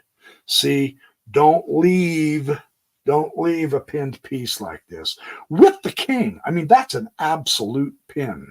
You can't move that. Any other piece that's pinned, you can pin a pawn to a rook, and the pawn can go ahead and move. That's not a big deal. You can pin a bishop to a rook, and that's not or a rook to a bishop, and that's not a big deal if it moves. But pin a piece to the queen, and you really have to think this through. But pin a piece to the king, and there is no thinking through. You've got to get the king out of that pin because that piece is not moving. And that's a really important key to know about pins. So fun game for that reason. Good illustration of some extra really fun tactics, fun way to learn some tactics and see how tactics affect us. Kurt Parker, thank you. Good to see you, my friend. Bearbait. Oh, thank you, Bearbait. Yeah, that was a lot of fun. Last night I showed my entire library. That was a hoot. Yeah, if you guys want to watch that live session, I'll show you all the ding-a-ling stuff I've been reading for my life. It's quite fun. Oh, that's true. Karen Arson, he says, he prevents bishop b5 after the a4 pawn push. That was a good point. Yes. All right. Yeah. Good argument, my friend. So let's look at another one, because the more we see, the more we learn, the more repetition we kind of, what this does to the cool thing. And I can't remember who it was that told me this. They actually told me in person. They said when you study openings and traps and stuff, and you keep repeating the same stuff, what this does, a side benefit of that, don't ever tell yourself, well, I've seen this 6 times, this is boring. Don't do that. You're shutting yourself off right there. You're going to lose at chess right there with that attitude. What this will do, a side benefit, a very critical side benefit, is it will build your instincts for the position. You will, and there, I'm not trying to get religious on you, but this is very real. You will feel when something is wrong. If you've studied a particular opening 200 times and you've played this particular opening 200 times, and you studied, let's say you've picked 7 or 8 main lines. Let's say you're a real gung-hoer and you just really want to know this opening, and you put your whole energy into it for like a year. And when a move is made by your opponent, there's something that triggers. I don't have any other way to explain this, you guys. That you say, that doesn't look right. No, that doesn't feel right. Something's wrong. My B5, there's something wrong there. Or, oh wait, my bishop. Let's see. Where can I? Oh, hey, that gives me an opening for my bishop. So that was the wrong move. This kind of stuff starts happening. And I'm telling you, that's real. So repeating the openings, repeating the tactical structures, repeating builds what they call your chess instinct. I've heard that said by a few people. I'm going to go with that. I haven't done enough just yet. I mean, I have through all my videos through the years and all. There's something there that every now and then I get an inkling and I go, and sometimes I can't find it, and it's good. But see, this is the other value of having the chess. The chess engines help you analyze your games. I don't do that near enough. I've got to get with that. But yeah. So let's look at another Ponziani opening. Boy, he's done. We've done quite a few today. These are good. Yeah, the 2 nice defense and the Ponziani openings. This is great. So let's take a look. Pawn, king 4, pawn, king 4. Or e4, e5. And the knight is out, and the knight is out.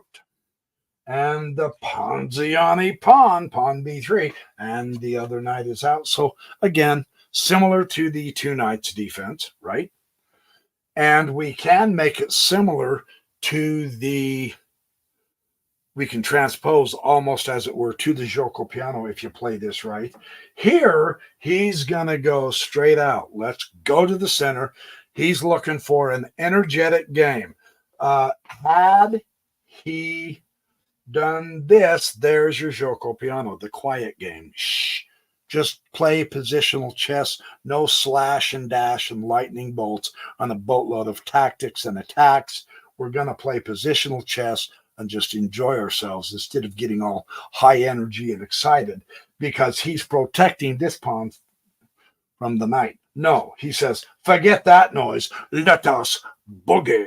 So here we go. Pawn, queen 4, and knight will take the king pawn. Okay, you gotta expect that when you get aggressive, your opponent's going to get aggressive too. It gave him the option. Don't be shocked if he takes the option. But here's the upside. Let's just keep right on trucking. Hit the knight. What are you going to do, kid? Well, I can go to knight king 2. He has not brought out his bishop yet. So there are variations. Let's say that he had brought out his bishop. There are variations where the knight will temporarily come to the rim to hit the bishop, because once again, in the gioco piano, your white squared bishop is a real good piece. You don't want to just let it get exchanged for a punk knight, right? But we don't have that here. We don't. The white bishop has not had a chance because white went straight for the center and he's still pushing the pawn. So black's option to go here is okay. That makes sense rather than staying out on the rim. Because again, he is maintaining contact with the enemy pawn and the central squares, right? So that's why that move's okay. And now the white knight will take the pawn back. So you lose a pawn, but only temporarily. So it's not that big a deal. And now, interestingly enough, knight 3. Now, all right. So, yeah. Well, we still don't know the intent of where black's going to castle. We don't quite have enough information yet. We need more data. Okay, let's gather some data. That means be patient. Don't just start taking to take. Don't just take to make an exchange. You say, well, I hate the tension. So what? Live with it. Because here's an option.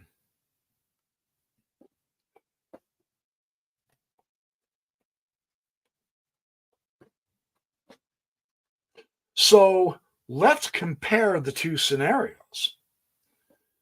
You take, he retakes. Notice what pawn I pointed to. You take, he retakes. You've made your exchange. Oh, I can relax now. No more tension. You just opened up the H file for a rook. That doesn't help you, right? In this instance, look at this. You have a developing piece with tempo. Now he has two knights being attacked. One is supported, one is not. That's why that's a better move. Knight takes king, bishop, pawn. So the second hop, we got that. The third hop is a tactical motive, but it has no support. There's no bishop there guarding that square. The queen's nowhere around. There's not a pawn here supporting the knight's hit. So cool, you got a rook fork, a queen fork, and a bishop fork. Whoa, you're happening, dude. So what? You see, just because you can doesn't mean you should make that move just yet. Now, I agree, you do take the F pawn. But like I said, once you castle, yes, one of the three original pawns around the castle king is gone now. But once you get castled, that gives your rook an automatic partial open file. Now, that's okay. That's not a weakening. So why? See the point? So here we go.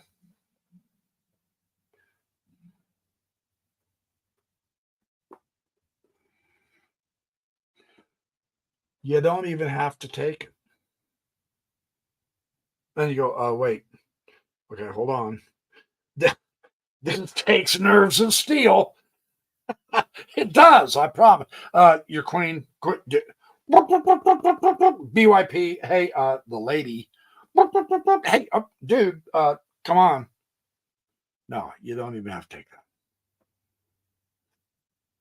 Take the knight. Ooh.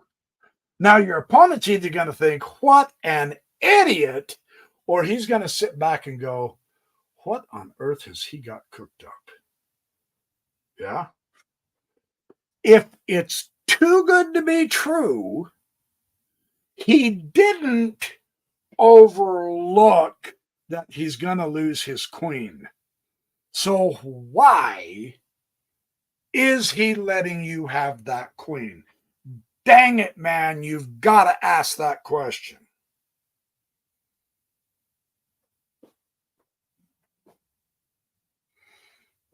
And you got to take the queen. There's the downside of this. You use a tempo, which a tempo is just a move, right? So you use a tempo to yet again move a piece that you've already moved twice. So you've moved this piece 3 times to get the queen who wasn't even developed. See? You see how this is working? So you've used a lot of momentum and energy and time with just this guy to get an undeveloped queen, and no, you don't take him now. The reaction is, oh, that guy took my queen. I'm going to take his head off. I'm taking him back. That's your reaction. But hold on.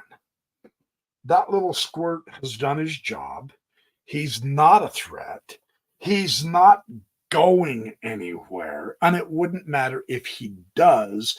You have a better response and you go check. Remember, you have a really interesting tag team of a bishop, a knight, and a pawn here. You also now have the potential of swiftly bringing a rook over here if you need to. So what do we got here? King has to move. And now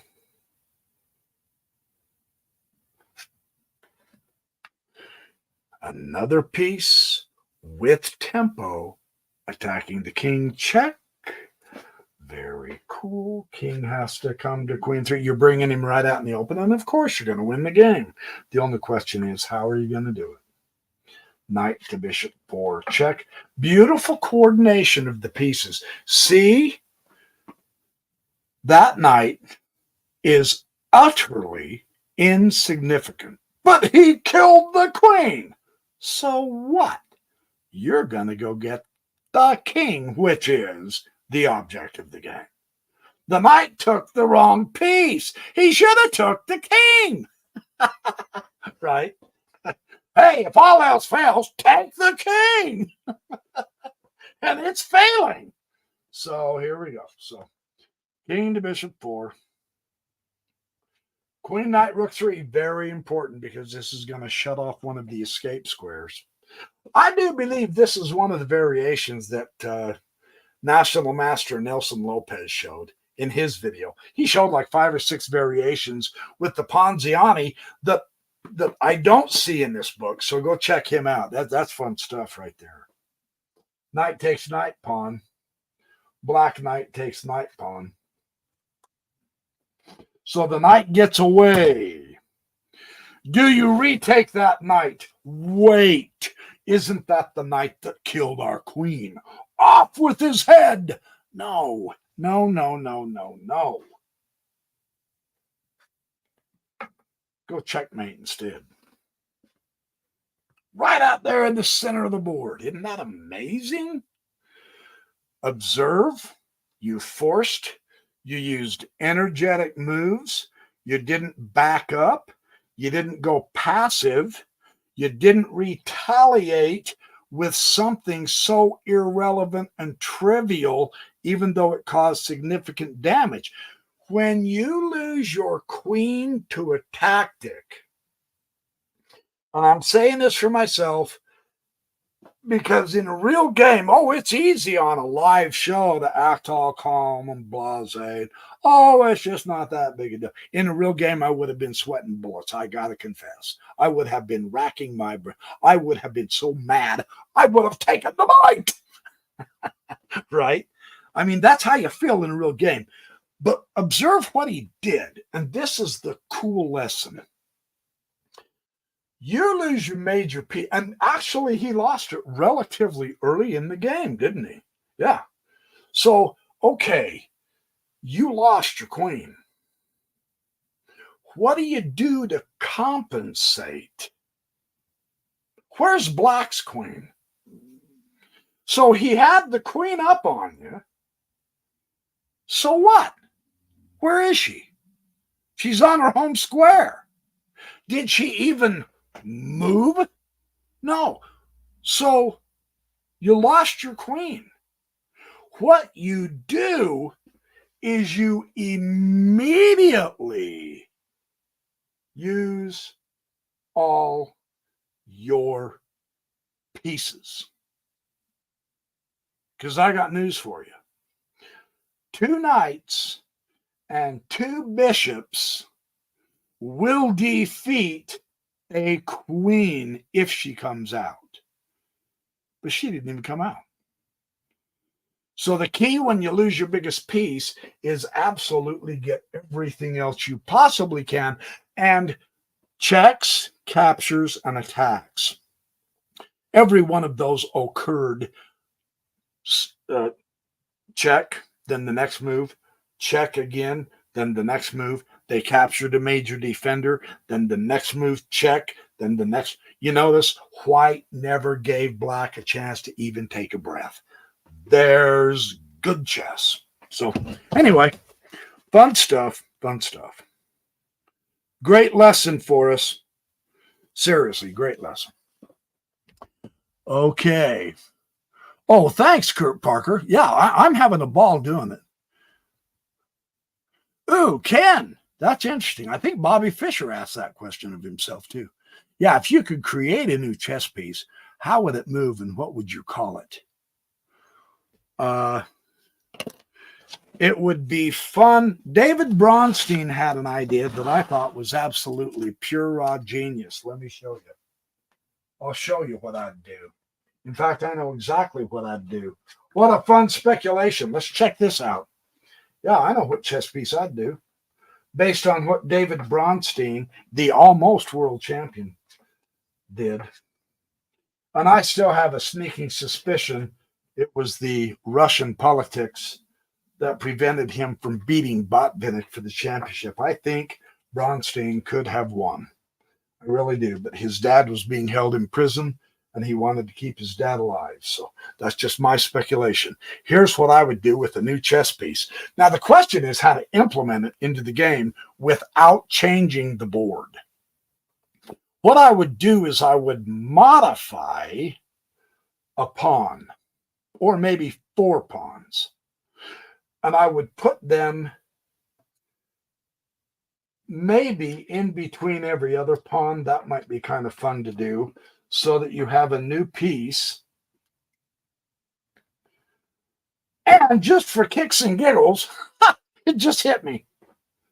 Because we've been looking at Ponziani openings, I would call this piece the Ponziani. Why not? That'd be cool. That would be so cool. But here's what I would have it do. This pawn can do that, of course. This pawn can do that. This Ponziani can do that. Of course. Well, this pawn can move forward. And this has the same powers of the pawns, except that a Ponziani can move backwards.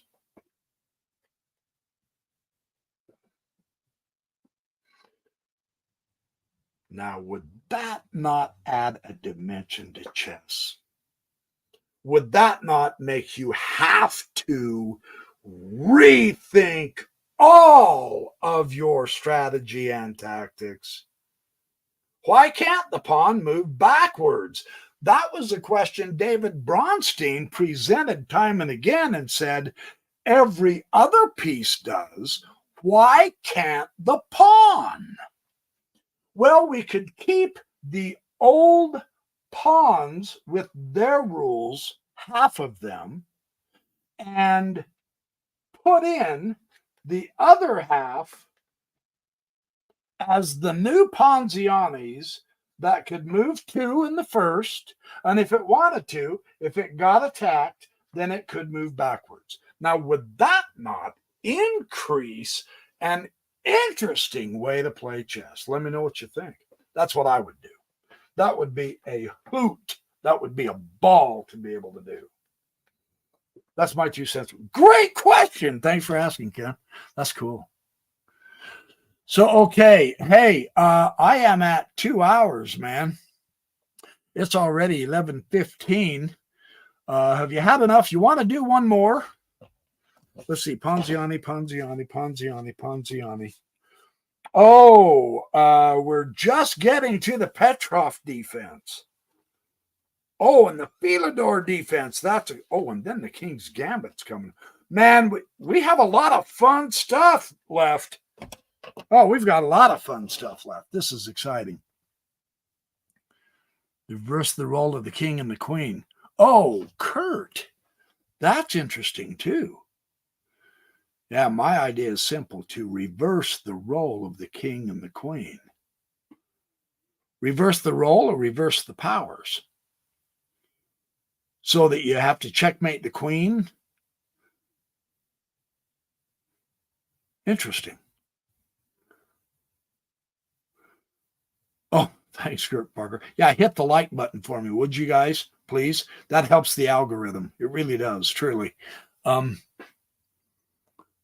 I'd appreciate it. That helps other people find me. And then go ahead and feel free to share these live sessions with your friends and family and stuff like that and have them come in on the fun. Oh, cool. That's awesome.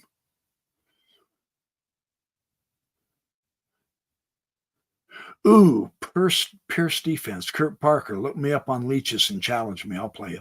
Yeah, Pierce defense. I haven't played that for a while. That would be a lot of fun. I would enjoy that. Okay, so let me call it good today. I do have some shopping and stuff I've got to do.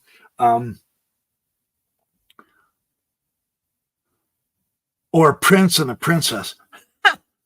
Hey, that's interesting. You got the bishops, the knights, the king and the queen.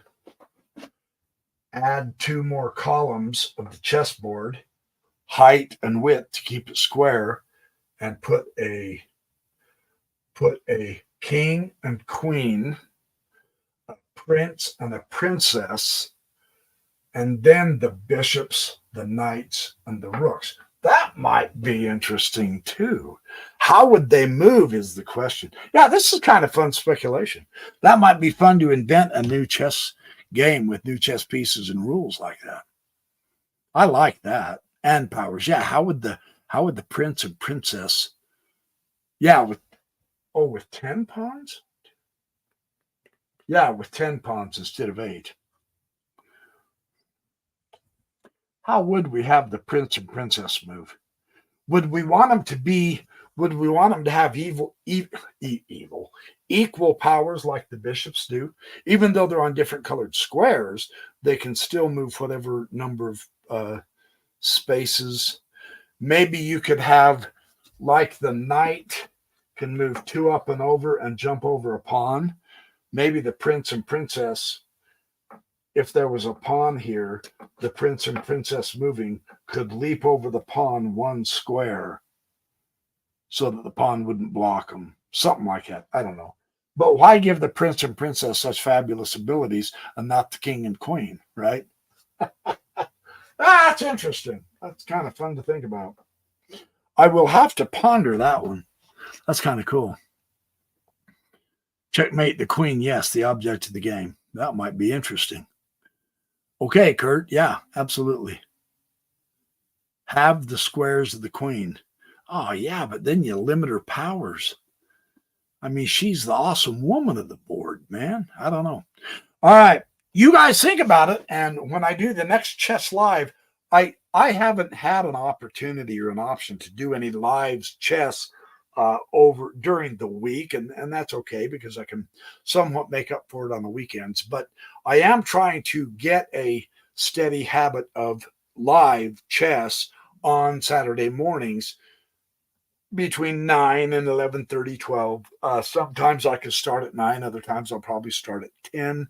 I'm trying to give you advance notice for that, but yeah, let's and in the meantime, I'm going to try to make more recordings of games, videos, and I will play some on this and some on the electronics for all of the various people. There are some in my audience who like the electronic stuff. A lot of you like this, and I do too. So I'm not going to give up either one. So just keep track of my videos. Hit that button that tells you when I have a video that comes up, and hit the like button and share them as you can. And I will catch up to you guys during the week and live again next Saturday with more chess traps. We've got the Petrov defense, and that's an interesting one. And the Philidor defense. I think the Philidor is more played than the Petrov.